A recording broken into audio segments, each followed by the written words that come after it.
Hello বন্ধুরা, ডোরস্টেপ কোচিংয়ের নতুন ভিডিওতে সকলকে স্বাগত।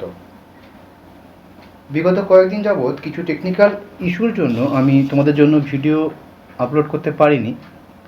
তো আজকে আমরা ফিরে এসেছি নতুন কিছু শেখার উদ্দেশ্য নিয়ে। আজকে আমরা যেগুলো শেখাবো সেগুলো একটু আনকমন বিষয়, তবে ম্যাথামেটিক্যাল ফর্মুলাই বটে। তো ম্যাথামেটিক্যাল ফর্মুলা সত্ত্বেও এগুলো একটু আনকমন, এগুলো সচরাচর কোনো ইনস্টিটিউশনে বা কোনো জায়গাতে খুব কম শেখানো হয়। তো চলো শুরু করা যাক। আজকে আমরা যে বিষয়গুলো নিয়ে আলোচনা করব তার মধ্যে অন্যতম হচ্ছে M round, floor, ceiling, quotient এবং মড। এগুলো কিভাবে কাজ করে, এদের ফাংশনালিটি কী, সব আমরা একে একে আলোচনা করব। দেখো এম রাউন্ডের মধ্যে যে রাউন্ড শব্দটার মধ্যেই বুঝতে পারছো এ কী করে না, রাউন্ড আপ করে। কী করে? Rounds numbers two the nearest multiple বলে আমি লিখেছি। তার মানে হলো, আমরা ছোটোবেলায় যে আসন্ন মানের অঙ্ক করতাম না, যে 0.5 কম থাকলে তার আগের সংখ্যাটি লিখতাম, সেই সংখ্যাটিকে লিখতাম 0.5 পরে কোনো সংখ্যা থাকলে তার পরের নিয়ারেস্ট মাল্টিপল নিয়ে তার পরবর্তী সংখ্যাটিকে আমরা লিখতাম। তো সেটা করার জন্য আমরা এম রাউন্ডকে ব্যবহার করি। এম রাউন্ড কি? এম রাউন্ড হচ্ছে, ধরো আমরা কোনো সংখ্যা পূর্ণ সংখ্যা বা কোনো দশমিক সংখ্যার পূর্ণ সংখ্যা বার করব, সেক্ষেত্রে আমরা এম রাউন্ড ফর্মুলা ব্যবহার করে থাকি। এম রাউন্ড কী করে দেখো, এম রাউন্ড ফর্মুলাতে কতগুলো ফ্যাক্টর আছে, আমরা সেখানে ফ্যাক্টরগুলো লিখেছি মাল্টিপল 1, 5, 10। এগুলো কেন লিখেছি সেটা নিয়ে আমি পরবর্তী ধীরে ধীরে আলোচনা করছি। তো এম রাউন্ড কী করে, ফার্স্ট দেখো আমরা লিখি ইকুয়াল টু, ফর্মুলাতে লিখছি এম রাউন্ড, ফার্স্ট ব্র্যাকেট শুরু, সেল নাম্বারকে সিলেক্ট করলাম, কমা, মাল্টিপল দিলাম 1। এই মাল্টিপল 1 দেওয়ার অর্থ হলো নিয়ারেস্ট রাউন্ড ফিগারকে সে নেবে। অর্থাৎ দেখো, মাল্টিপল 1 দিয়েছি মানে এক ঘরের মধ্যেই সে ঘোরাফেরা করবে। 13.6 নিয়ারেস্ট মাল্টিপল আমরা জানি, নিয়ারেস্ট পূর্ণ সংখ্যা আমরা জানি 14, আসন্ন মান 14 হয়। যদি 13.4 দিতাম, দেখো 13ই ফিরে আসতো, এটা আমরা জানি। আসন্ন মান যখন ছোটোবেলায় অঙ্ক করেছি তখন আমরা দেখেছি যে 13 মানে কোনো দশমিকের 0.5 আগেরগুলো তার আগের পূর্ণ সংখ্যাকে শো করে এবং 0.5 পরেও তার পরবর্তী পূর্ণ সংখ্যাকে শো করে। অর্থাৎ এখানে আমরা এম রাউন্ড করেছি এক মাল্টিপলে, অর্থাৎ এক ঘর এদিক ওদিকে নিয়ে আমরা কাজ করেছি। যদি আমরা এম রাউন্ড 5 নিতাম, মাল্টিপল অফ 5 মানে কি, equal to M round, comma, cell select করে যদি আমরা 5 দিই, যদি 13.4 দিই, দেখো কি ফেরত আসছে, দেখো 15। তার মানে হলো অর্থাৎ প্রতি 5 ঘর অন্তর আমরা বিচার বিবেচনা করছি। অর্থাৎ 13.4টা কার কার মধ্যে আছে না, 10 থেকে 15-র মধ্যে আছে। এবার 10 থেকে 15-র মধ্যে মিডিল সংখ্যা হলো 12.5 বা 12.5। যদি 12.5-এর আগের কোনো সংখ্যা হতো তাহলে সে 10কে ফেরত আনতো। দেখো, 12.5-এর আগের কোনো সংখ্যা হলে সে 10কে ফেরত আনবে। 12.5 থেকে যাই লিখি, আমার নেক্সট ফিফথ মাল্টিপল অর্থাৎ 15 সংখ্যাকে আমরা ফিরিয়ে আনতে পেরেছি। এখানে 13.6 দেখো 14, এখানে 13.6 কিন্তু 15। তাহলে বুঝলাম এম রাউন্ড যদি আমরা ফিফথ মাল্টিপল অর্থাৎ 5 মাল্টিপলে নিই, তাহলে আমরা কি করতে পারি না, 5 ঘরের মধ্যে সে কোন ঘরের নিয়ারেস্ট, অর্থাৎ সেটাকে আমরা ফিরিয়ে আনতে পারি, সেই রাউন্ড নাম্বারটাকে আমরা নিতে পারি। এরপরে আমরা লিখেছি multiple of 10 equal to M round, cell select করলাম, কমা, 10 দিলাম। তার মানে কি, প্রতি 10 ঘর অন্তর সেই সংখ্যাটি কার কাছাকাছি। দেখো 13.6 যদি আমরা লিখি তাহলে সে 15-র আগে আছে, মানে সে 10-এর কাছাকাছি আছে। যদি 15-র পরে থাকতো তাহলে সে 20-র কাছাকাছি হতো, তাই না? তার মানে 13.6-এর রেজাল্ট এম রাউন্ড অফ 10 হবে কত না, 10। দেখো 10কে ফেরত এনেছে। যদি আমরা 15.6 লিখতাম, দেখো 20 আনতো। তার মানে কি না, 13.6 এই সংখ্যাটি মাল্টিপল অফ 10-এর যদি এম রাউন্ড করি আমরা, তাহলে সেটি 10-এর কাছাকাছি সংখ্যাকে ফেরত এনেছে। যদি আমরা 24.5 করতাম, দেখো সে 20কে আনতো। কিন্তু যদি 25.1ও করে থাকি, সেটা কিন্তু 31 হয়ে যাবে। অর্থাৎ আমরা মাল্টিপল অফ 1, 5, 10 দিয়ে আমরা দেখালাম, আমরা মাল্টিপল অফ 2, 3, 4 যা খুশি দিয়ে করে দেখতে পারি। 2 হলে 2 ঘরের মধ্যে এদিক ওদিক দেখবো আমরা, 1 মানে 1 ঘরের মধ্যে দেখেছি, 2 হলে 2 ঘরের মধ্যে। এইভাবে আমরা পরবর্তী এম রাউন্ড মাল্টিপল করতে পারি। এবার এখানে একটা সমস্যা কথা বা অনেকের মনে প্রশ্ন জাগতে পারে যে সাপোজ আমার কাছে 13.6 আছে, আমি 13.6কে ফরম্যাট সেলস করে নাম্বার করে এর ডেসিমাল প্লেসেসটাকে যদি 0 করে দিই তাহলে তো 14 ফেরত চলে আসছে। তাহলে আমার এই ফর্মুলার কি প্রয়োজন? হ্যাঁ, এটা সঠিক কথা যে 14 ফেরত চলে আসছে, কিন্তু তাহলে এখানে ফর্মুলার কেন প্রয়োজন পড়লো? এটার প্রয়োজন কোনো কারেন্সি সিস্টেমের কোনো কাজ করতে গেলে, কোনো অ্যাকাউন্টিং সিস্টেমে রাউন্ড আপ করতে গেলে এই এম রাউন্ডের খুব প্রয়োজন পড়বে। তার কারণ কি বলো তো? কারণ হচ্ছে দেখো, আমরা সাধারণত কোনো টাকা পয়সার লেনদেন বা কোনো কিছু এরকম এন্ট্রি করলে সাধারণত 2 দশমিক ঘর পর্যন্ত দশমিক স্থান পর্যন্ত সংখ্যাকে নিয়ে থাকি। তো 2 দশমিক স্থান পর্যন্ত যদি সংখ্যাকে নিয়ে থাকি, তাহলে একে যদি আমি ফরম্যাট সেলস করে 2 দশমিক স্থান পর্যন্ত ডেসিমাল করি, তাহলে দেখো 13.6 শুরু হয়ে কিন্তু 14 বলে শো করছে না। কিন্তু যদি আমরা এই সমস্ত সেলগুলোকে যদি নাম্বারে 2 দশমিক স্থান পর্যন্ত নিই, দেখো এ কিন্তু 14 বলেই শো করবে। অর্থাৎ এম রাউন্ডে এটাকে আমরা 14 হিসেবেই শো করবে। যখন কোনো অ্যাকাউন্টিং সিস্টেম, যখন আমরা এটাকে ডাটা এন্ট্রি করব, তখন 13.6 ভ্যালু কিন্তু সে নিয়ারেস্ট রাউন্ড ভ্যালু সে 14ই নেবে, বা যদি ফিফথ মাল্টিপেলে থাকে 15, 10th মাল্টিপেল থাকলে 10.00 2 ঘর 15 দশমিক হিসেবেই সে নেবে।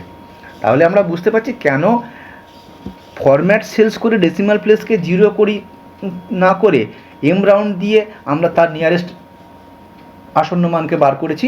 তার কারণ আমরা কিন্তু বুঝতে পারলাম। যাই হোক, এরপরে আমরা আসি ফ্লোর এবং সিলিং। দেখো, ফ্লোর এবং সিলিং এই দুটো কিন্তু খুব মজার বিষয়। কেন কি বলো তো?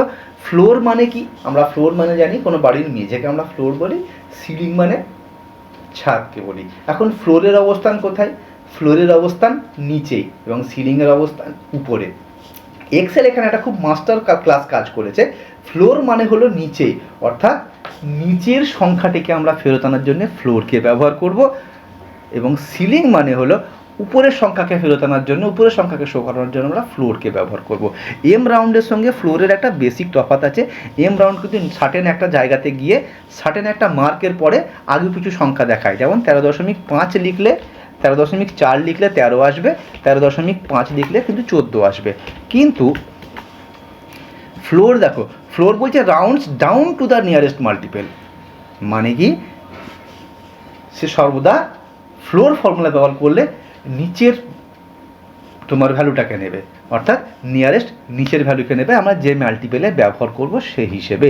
যেমন ধরো 13.6 আমরা ফ্লোর ব্যবহার করছি, equal to floor, floor math নেই, ফ্লোর ম্যাথ নিয়ে আমরা পরে আলোচনা করব। ফ্লোর সেল সিলেক্ট করলাম, কমা 1 মাল্টিপেল দিলাম। দেখো 13.6 ফ্লোর ভ্যালু হলো 13, কিন্তু আমার 13.6 এম রাউন্ড ছিল কিন্তু 14। দেখো, তাহলে ফ্লোর ভ্যালু এবং এম রাউন্ড ভ্যালুর মধ্যে তফাৎ বুঝতে পারলাম। 13.6 ফ্লোর ভ্যালু কিন্তু 13, তার মানে রাউন্ডস ডাউন করেছে, ডাউনওয়ার্ডসে রাউন্ড আপ করেছে, তার নিচের সংখ্যাটাকে সে নিয়েছে। সেমভাবে যদি ইকুয়াল টু ফ্লোর, বারংবার ফ্লোর ম্যাপ চলে আসছে কেন, সেল সিলেক্ট করে 5 মাল্টিপেল নিই, যদি 13.6 নিই, দেখো 13.6 ফিফথ মাল্টিপেলে যদি সংখ্যাতে আমরা বিচার করি, দেখো নিম্নবর্তী সংখ্যা কিন্তু 10। আবার 13.6 যদি আমরা equal to floor sell select করে 10 দিই, তারও কিন্তু নিম্নবর্তী সংখ্যা কিন্তু 10, তাই না? তাহলে দেখো 15.6 যদি করতাম এখানে, দেখো 15.6 নিম্নবর্তী সংখ্যা কি আনতো এখানে? 15, কারণ 15 থেকে ফিফথ মাল্টিপেলে নিয়েছিলাম, তাহলে 15 থেকে 20-র মধ্যে নিম্নবর্তী সংখ্যা 15। কিন্তু যদি 15.6 10th মাল্টিপেল নেই, তার কিন্তু ভ্যালু আমার 10 রিটার্ন করবে, কারণ 10 থেকে 20-র মধ্যে সে নিম্নবর্তী সংখ্যাটাকে নিয়েছে। তাহলে স্বাভাবিকভাবে বুঝতে পারছো ফ্লোর কিভাবে কাজ করে। ফ্লোর যেভাবে কাজ করে, সিলিং তার উল্টো কাজ করবে, কারণ সিলিং হলো ছাদ, মানে উপরে থাকবে। তার অর্থাৎ কোনো একটা ভ্যালুর আপার ভার্সনকে সে নেবে, উপরে যতটা আমরা মাল্টিপেলে নেব তার উপরের ভ্যালুকে নেবে। দেখো আমি এখানে ব্যবহার করেছি equal to ceiling first bracket শুরু, সেল সিলেক্ট করে কমা 1 দিয়েছি। 1 সিগনিফিক্যান্স বা 1 মাল্টিপ্লায়ারে দেওয়া মানে সে কিন্তু 13.6 পরবর্তী সংখ্যাকে নিয়েছে, এক ঘর পরের সংখ্যাকে নিয়েছে। অর্থাৎ ফ্লোর আমার 13.6 13কে নিয়েছিল, সিলিং কিন্তু 14কে নিল। সেমভাবে যদি আমরা সিলিং সেল সিলেকশন করে যদি 5 দিতাম, তাহলে কি হতো? 13.6-এর আপার ভ্যালু হচ্ছে 15, অর্থাৎ 10 থেকে 15-এর মধ্যে পাবে আমরা 5th মাল্টিপলে দিয়েছি যেহেতু, অর্থাৎ এর পরবর্তীতে আমরা 10th মাল্টিপলে দিতাম equal to ceiling, sale value select করে 10। তাহলে কি হতো দেখো 13.6-এর আপার ভ্যালু কিন্তু 10 থেকে 20-এর মধ্যে upper value rounds up to the nearest multiple, উপরের সংখ্যাটিকে সকল সময় নিচ্ছে, 20-কে নিচ্ছে। তাহলে আমরা বুঝলাম এম রাউন্ড, ফ্লোর এবং সিলিং মোটামুটি একই ধরনের কাজ করলেও এদের মধ্যে একটা বেসিক ডিফারেন্স আছে। এম রাউন্ড আমরা সাধারণ যে আসন্ন মান করে থাকি তার উপরে বিচার করে কাজ করে, ফ্লোর এবং সিলিং কিন্তু ফ্লোর কি করে ডাউন ভ্যালুটাকে নেয়, সিলিং কিন্তু আপ ভ্যালুকে নেয়। অর্থাৎ ফ্লোর এবং সিলিং দিয়ে মনে রাখবে ফ্লোর হচ্ছে মেঝে, সিলিং হচ্ছে ছাদ, মেঝে মানে নিচেই থাকে, সিলিং মানে উপরে থাকে, তাই আমরা ফ্লোর এবং সিলিং দিয়ে ব্যবহার করেছি। যাই হোক আমরা বুঝলাম এই কটা জিনিস। এরপরে আমরা আসি কোশেন্ট এবং মড কি জিনিস। দেখো কোশেন্ট শব্দটা নিয়ে আমরা আলোচনা করতে গিয়ে বলতে পারি কোশেন্টের বাংলা অর্থ হলো ভাগফল। আমরা এর আগে নর্মালি ভাগ করে দেখেছি, সামথিং বাই সামথিং করলে ভাগ হয়ে যায়, কিন্তু সেই ভাগের সঙ্গে কোশেন্টের তফাৎ কি? কোশেন্টের তফাৎ হলো সেটাই যেখানে ধরো আমরা কোনোটা ভাগ করেছি 17-কে 4 দিয়ে ভাগ করেছি, তাহলে আমরা কি করতে পারতাম, ইকুয়াল টু এটা বাই এটা করতে পারতাম। দেখো এখানে একটা দশমিক ভগ্নাংশে ভাগফল এসেছে 4.25, স্বাভাবিক আসার কথা। যদি 3 দিয়ে ভাগ করতাম তাহলে 5.666 মাল্টিপল অফ 6 দিয়ে লম্বা চলতেই থাকতো এটা। তার মানে কি, এটা হলো একটা দশমিক ভগ্নাংশে ভাগফল। বাট যখন আমরা ছোটোবেলায় ভাগ শিখেছিলাম, মনে করে দেখো প্রথম যখন ভাগ শিখেছিলাম, ভাজ্য, ভাজক, ভাগফল এবং ভাগশেষ সবাই ছিল। অর্থাৎ আমরা ভাজক দিয়ে ভাজ্যকে ভাগ করতাম, আমরা ভাজ্য এই যে এটি হলো ভাজক বা ডিনোমিনেটর, একে দিয়ে ভাজ্যকে ভাগ করলে আমরা কী পেতাম, একটা ভাগফল পেতাম এবং একটি ভাগশেষ পেতাম, এবং যে ভাগফলটি পেতাম সেটা পূর্ণ সংখ্যার ভাগফল পেতাম, এবং তারপরে সবশেষে একটা ভাগশেষ পড়ে থাকতো, তাই না? দেখো 3 দিয়ে যদি 17-কে ভাগ করতাম, 5 3 15 হতো, 5 ভাগফলে থাকতো, 2 একটা ভাগশেষ পড়ে থাকতো, তাই একটা পূর্ণ সংখ্যার ভাগফল আমরা পেতাম তখন।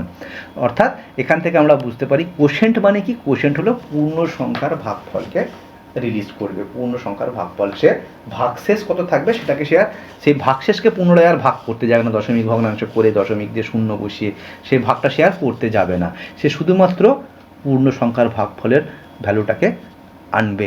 অর্থাৎ যদি আমরা কোনো সংখ্যার আচ্ছা এখানে একটা বলে রাখি, নিউমারেটর এবং ডিনোমিনেটর কেন লিখেছি। নিউমারেটর হলো কোনো ভগ্নাংশের ক্ষেত্রে নিউমারেটরকে আমরা লব বলি, লবের ইংরাজি হচ্ছে নিউমারেটর, ডিনোমিনেটর হচ্ছে হর। আমরা জানি হর দিয়ে লবকে ভাগ করতে হয়, তাই আমি একবারেই লিখেছি নিউমারেটর এবং ডিনোমিনেটর। তো আমরা এই লবকেই হর দিয়ে ভাগ করছি, তাহলে ভাগ করলে আমরা সাধারণ ভাগফল এরকম পাই। বাট যদি কোশেন্ট বার করতে বলে, অর্থাৎ পূর্ণ সংখ্যার ভাগফল বার করতে বলে, আমরা সরাসরি কিন্তু কোশেন্ট ফর্মুলা কমা আগে নিউমারেটর তারপরে ডিনোমিনেটরকে লিখলে আমি কোশেন্ট পেয়ে যাব।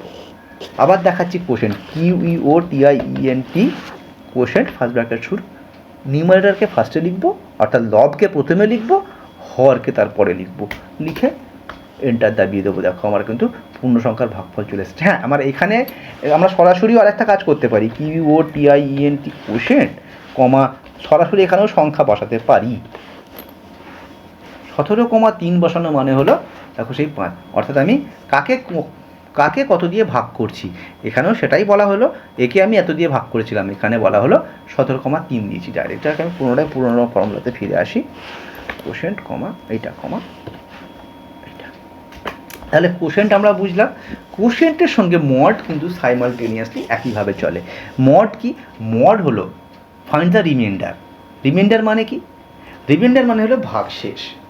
দেখো আমরা এখানে দেখিয়েছি 17-কে 3 দিয়ে ভাগ করলে আমরা 2 ভাগশেষ পাই, আমরা জানি, কারণ 3 5 15 হয়, 2 ভাগশেষ পড়ে থাকার কথা। তাহলে এখানে যদি আমরা ডিনোমিনেটরকে 3 লিখি, দেখো 2 ভাগশেষ কী করে হয়েছে না, সেম ফর্মুলা কোশেন্টের জায়গায় মড হবে, মড হয়ে এটা কমা এটা সিলেক্ট করে দিলাম। দেখো ভাগশেষ আমার 2, তার মানে কি 17-কে 3 দিয়ে ভাগ করলে 5 ভাগফল হয় এবং 2 ভাগশেষ হয়। আমরা বুঝতে পারলাম তাহলে কোশেন্ট কি এবং মড কি আমরা খুব ভালোভাবে বুঝলাম। আমরা দেখো ছোটোবেলায় আরও একটা জিনিস শিখেছিলাম, আচ্ছা, এখানে যদি আমরা মডটাকে ফেরত আনি, ধরো এখানে সাপোজ আমি এখানে মডকে লিখলাম, লিখে এখানেই মড ফর্মুলাটাকে আমি ইউজ করছি, তাহলে এটা বাই এটা। দেখো তাহলে 5 ভাগফল 2 ভাগশেষ। আমরা ছোটোবেলায় একটা জিনিস শিখেছিলাম, সেটা হলো ছোটোবেলায় একটা জিনিস শিখেছিলাম কি, ভাজককে ভাগফল দিয়ে গুণ করে ভাগশেষের সঙ্গে যোগ করলে আমরা ভাজ্য পাই। মনে আছে? ভাজক গুণ ভাগফল যোগ ভাগশেষ ইকুয়াল টু আমার ভাজ্য, অর্থাৎ এটা ফেরত আসে। এটাকে এটা দিয়ে গুণ করে যোগ করলে আমার কিন্তু 17 ফেরত আসে। দেখো 3 5 15 2 17 ফেরত এসেছে। তাহলে এটাও আমরা বুঝতে পারছি যে একটা ভাগফলের ক্ষেত্রে যে ভাগফল এবং ভাগশেষ থাকে সেটাকে আমরা সরাসরি নির্ণয় করতে পারবো কোশেন্ট এবং মড দিয়ে। অর্থাৎ কোনো সংখ্যাকে কোনো সংখ্যা দিয়ে ভাগ করলে কত ভাগফল এবং কত ভাগশেষ আসবে সেটা আমরা নির্ণয় করতে পারবো। অর্থাৎ আমাদের আর এই সরাসরি ভাগ করে দশমিক ভগ্নাংশে গেলে অনেক সমস্যা থাকে অনেক সময়, সেটা আমাদের প্রয়োজন নাও পড়তে পারে। তো সেই জন্যই কোশেন্ট এবং মডের উদ্ভাবন হয়েছে। তাহলে আমরা আজকে 5টি জিনিস জানলাম, M round, floor, ceiling, quotient এবং মড। প্রত্যেকেই কিন্তু খুব ইন্টারেস্টিং নতুন জিনিস, সচরাচর কোনো জায়গাতে খুব কম জায়গাতে শেখানো হয়। আমি একদমই শেখানো হয় না বলবো না, বাট খুব কম জায়গাতে এই ধরনের ফর্মুলা শেখানো হয়। তো আগামী দিনে আরও নতুন নতুন ফর্মুলা নিয়ে আমরা আসবো। আশা করি আজকের ভিডিও সকলের ভালো লেগেছে। যদি ভিডিও ভালো লেগে থাকে আমাদের চ্যানেলটিকে সাবস্ক্রাইব করে ভিডিওটিকে লাইক করে দিও, আমাদের ইউটিউব চ্যানেল, ফেসবুকের চ্যানেল সকল কিছুতেই। আর আজকে এই পর্যন্তই থাক, ফিরে আসবো আবার নতুন কোনো ভিডিও নিয়ে।